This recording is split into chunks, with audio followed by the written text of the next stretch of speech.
All right. While we're waiting on that, why don't we start with LSU Ole Miss, because that is clearly the game of the week for a lot of people, just based on the, I think kind of where these two teams are at right now. And again, I'm not knocking the Alabama Mississippi State one, but I think in terms of just the overall intrigue, I think this is the one that you look at clearly, Blayne, and I think there's a lot of kind of fun possibilities with this one. There are.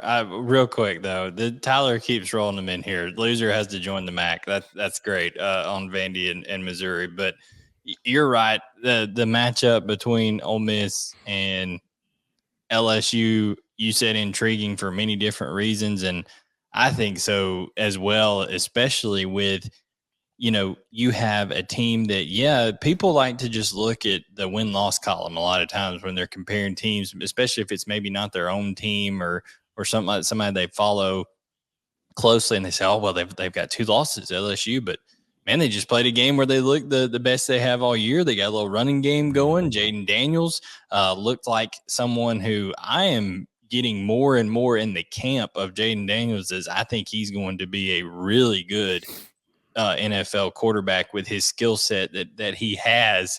And I just quite frankly, they've played a tougher schedule than Ole Miss has. Ole Miss has not really been that tested other than a Kentucky team who was, had some things going on at that point in time, and they got Kentucky at home.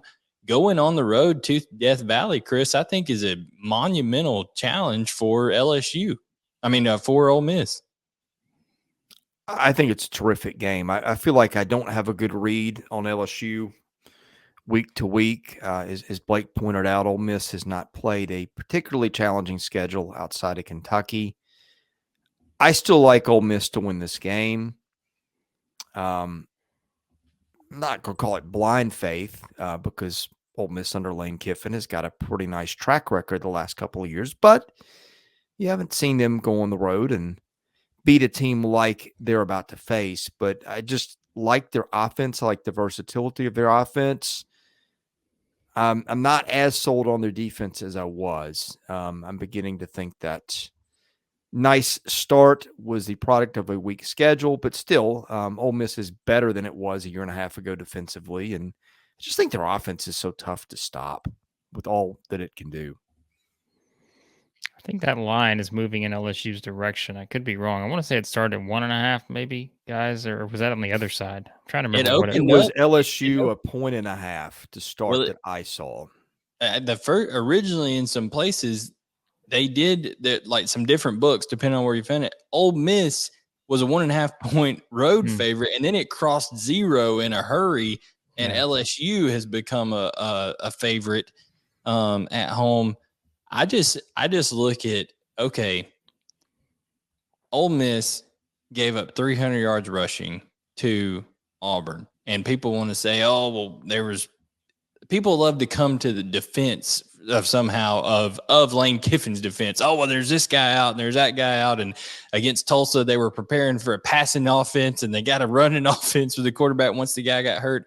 Either you can adjust and you can play defense. And in the SEC, I believe you can do two things. You can run the football when you need to, and you can stop the run when you need to, or you can't. Clearly, Ole Miss can run the football. I'm not confident in their ability to stop the run. Hence why I think that LSU will be able to stay in this game late. And I think if you're staying in this game late with a crowd in Death Valley that is going to it's not an 11 o'clock game like Tennessee where they're still rubbing the sleep out of their eyes. They're going to have a good opportunity to get the system nice and lubricated, if you will, and get going down there in Baton Rouge. So I think I think this plays into LSU's hands a little bit. Here's a question for you. Chris, I called. We did our midseason awards. By the way, if you haven't seen those, we did those on, what was that, Tuesday, Monday? I don't know. I said I thought Jayden Daniels would probably be my most underrated player, even though that's coming off a 6 touchdown game. But that would have been my answer going into that game in terms of like just I think like Blayne has said, I think the guy is really starting to become, you know, he's coming into his own. But here's an interesting thought though. I think Jaxson Dart is pretty underrated in terms of what he started to do in terms of getting comfortable in that offense as well. And I think this is kind of that fun matchup because I want to say we did our quarterback ranking several weeks ago. We had these two guys right beside each other. And I think now you kind of look at that too. That's something else I find interesting heading into this one. How does Jaxson Dart play? That's going to be talked about. We're going to talk about the Ole Miss running game, but I think that's a bigger one to me. Is I'm very curious to see, what this offense looks like. Him, in the passing game, if by some chance, they're not running the ball 50 times, which, again, that's their strength. We've seen that, but I find this quarterback matchup even more interesting than certainly it would have been had we looked at it, even a month ago, probably. Yeah, Jaxson Dart is very talented. He is also prone to making some really brain dead throws at times in the coverage. So I think ball security is going to be a big thing down there. Someone mentioned LSU special teams. I think someone did in the chat. I'll get to it in a second as well. Oh, here we go. Hunter did. And he's right because like LSU fumbles the opening kickoff. I think it hits off Jake Besh's chest, and Tennessee recovers right there at the 20 and really never looked back. LSU special teams are not good. So that's something. Hey, here's a factor for Ole Miss and LSU. The disappearing act at wide receiver of Kayshawn. I have a mental block on this. Kayshawn Booty. Booty? Blayne will pronounce it for you. Booty? He has made it clear. It is Booty. It is Booty. So Kayshawn Booty is how he wants to pronounce. And hey, he had his best performance of the year against Florida. So if he's back and he's rolling, here's how you'll know. Okay, you'll know what kind of day it's going to be for Ole Miss because they have not been great this year. They have because, like I said, just a lack of talent that they've played against, in my opinion. But they allowed guys like Berrien Brown at times and things like that to hurt them in Kentucky in key situations.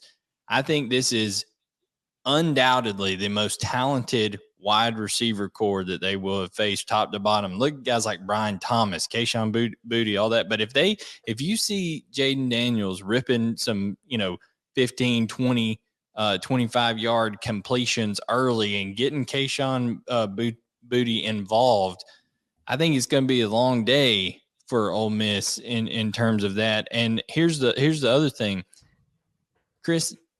Jaxson Dart in his last 3 games is only completing 51% of his passes. He's 37. He's 37 of 72 in the last 3 games. I just think at some point LSU, whether it's LSU or somebody's going to come, they're going to commit 7, 8 guys to the box and say, okay, you are not going to beat us running the football. Jaxson Dart, let's see how you can do completing the ball to Jonathan Mingo and these guys, and see if he can be accurate enough. I think BJ Ojulari and the LSU front can create some pressure. I don't know. I'm just if Ole Miss goes on the road and wins at Death Valley, I've been doubting Ole Miss all year. If they go here, I'll officially tip my cap and be a Ole Miss believer. But I just don't see them getting it done this weekend. I think LSU is kind of hitting a little stride here. Blayne, what was that stat again? The last 3 games, 37 of 72. Are you sure? Because he's 25 of 32 against Vandy. So I may have skipped Vandy. The games I was going here were Kentucky against Kentucky. So we know Vandy doesn't count. You said that. Vandy does not have a pass defense any better than the 3 of us. So against Auburn, against Florida, or not Florida. I'm looking at Ole Miss. Against Auburn, against Kentucky, and against Tulsa, he was 37 of 72 passing the football.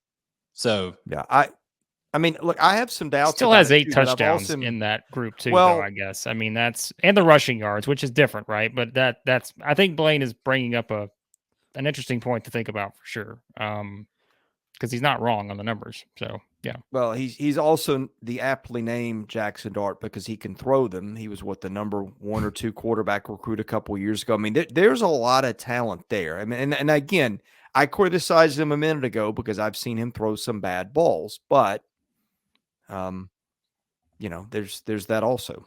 We'll see on the road. It's going to be an interesting matchup for sure. Ole Miss has been on the road to Vandy and Georgia Tech, and Georgia Tech has gotten a lot better since it changed. They were still playing to get Jeff Collins fired at that point. The team had banded together and doing a good job of it. They said, we've got to get Jeff Collins fired. And now that he is, they've decided to play for Brent Key a little bit. Well, you know me and my stats. Per pass play, Ole Miss is giving up 5.3 if you take sacks out. The other thing is sacks themselves. Ole Miss has 19. LSU has given up 22. So I mentioned turnovers earlier in the broadcast. And so a lot of times the way you get sacks or the way you get turnovers is through sacks. LSU has been giving them up. Ole Miss has been getting them. That's one reason I like Ole Miss to win this one. I think that Ole Miss has got a shot at LSU where it struggles. So I will say, though, 5 of those sacks came against Tennessee when they had Will Campbell out and their starting left guard out. They've gotten healthier on that left side of the line of scrimmage. I don't know. I'm saying LSU takes it. I'm going all in with LSU on this. I'll go down swinging on Ole Miss.